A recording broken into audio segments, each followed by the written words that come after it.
కడప రిమ్స్లో చికిత్స పొందుతున్న గాలివేడు ఎంపీటీఓ జోహర్ బాబును పరామర్శించడానికి వచ్చిన ఉప ముఖ్యమంత్రి పవన్ కళ్యాణ్ మాట్లాడిన మాటలపై వైసీపీ రాష్ట్ర అధికార పార్టీ నాయకుడు రాచమల్లు శివప్రసాద్ రెడ్డి మండిపడ్డారు.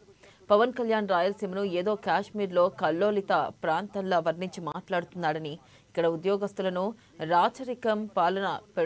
రాచి రంపాన పెడుతున్నట్లుగా అనడం దారుణమన్నారు. ఇక్కడ ఉద్యోగస్తులకు విపరీతంగా గౌరవం మర్యాద ఇస్తారని, అధికారులు ఏం చెప్పినా ఇక్కడ ఎంత పెద్ద రాజకీయ నాయకులైనా మాట వింటానని అన్నారు.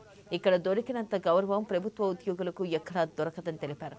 పవన్ కళ్యాణ్ కడప జిల్లాలో క్యాంప్ ఆఫీస్ పెడతానన్న మాటలను తాను స్వాగతిస్తున్నానన్నారు.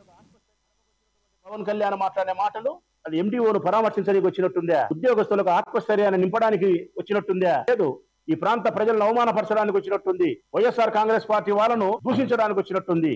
తాట తీస్తా ఆయన మాట్లాడే మాటలు, తోలు ఒలుస్తా, మీ ఇళ్లలోకి వచ్చి సొక్కా పట్టుకొని ఈడ్చుకొని పోయి జైల్లో పెడతా, అహంకారం నెత్తికెక్కింది, మీకు ఇంకా పొగురు తగ్గలేదా అంటే, ఈ రాయలసీమలో మేము ఉద్యోగస్తులను కొడతాంటాం, అవమానం చేస్తాంటాం, ఇది మా సంస్కృతి అని చెప్పి మాట్లాడుతున్నాడు. ఇదేదో కాశ్మీర్ కల్లోలిత ప్రాంతం మాదిరి మాట్లాడుతున్నాడు. గుండెల మీద చేసుకొని అధికారులు చెప్పమని అడుగుతా ఉన్నా నేను. ఓపెన్ ఛాలెంజ్ అధికారులకు, ఈ ఆంధ్రప్రదేశ్ రాష్ట్రంలో 26 జిల్లాలలో, మా రాయలసీమ ప్రాంతంలో ఉండబడిన జిల్లాలలో ఉద్యోగస్తులకు దొరికిన గౌరవం, అభిమానం మరెక్కడా దొరకదు. ఇది సత్యం.